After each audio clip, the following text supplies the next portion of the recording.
तर सर्वसामान्यांच्या घरी जसं गणपती विराजमान होता तसंच मराठी सिनेसृष्टीतील अभिनेते अभिजित खांडेकर आणि सुखदा खांडेकर यांच्या घरात देखील गणराय विराजमान झालेत।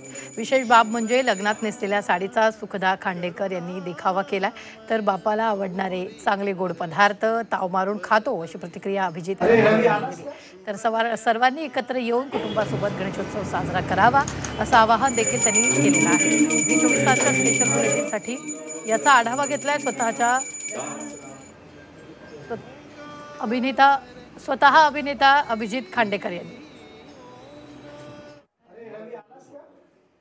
नमस्कार, मी अभिजित खांडेकर। नमस्कार, मी सुखदा खांडेकर। आणि आमच्या नाशिकच्या घरी यंदा सुद्धा 10 दिवस गणपती बाप्पांचं आगमन झालेलं आहे।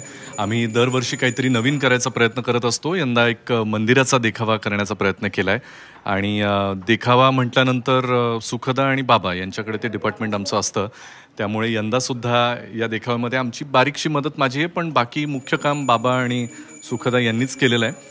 पण यंदाच्या देखाव्यामध्ये एक खासियत सुद्धा आहे जी मला असं वाटतं सुखदानंच सांगणं जास्त योग्य ठरेल।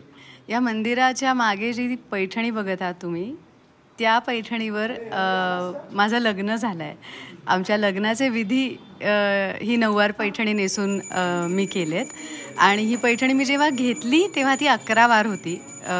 वणीच्या सप्तशृंगी देवीला ती नेसवली आणि त्यानंतर तिचा आशीर्वाद असं म्हणून मी माझ्या लग्नात नेसले आणि मी प्रचंड पॉझिटिव्ह आहे त्या पैठणीबद्दल।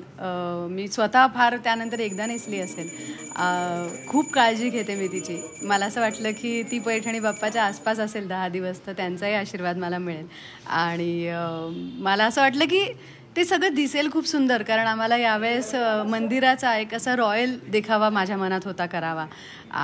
ते सगळं जेव्हा जुळून आलं तेव्हा खूप समाधान वाटलं।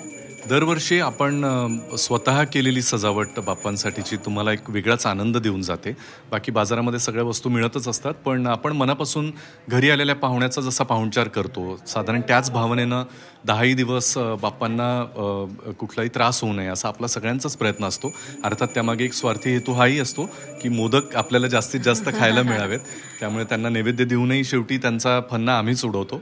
त्यामुळे यंदासुद्धा उकडीचे मोदक असोत, पेढ्याचे मोदक असोत किंवा काय म्हणून नैवेद्य म्हणून सगळे पदार्थ त्याच्यावर ताव मारण्याचा माझा तर पूर्ण प्लॅन आहे। मला खात्री आहे तुमच्या घरीसुद्धा गणपती बाप्पांचं आगमन झालेलं असेल।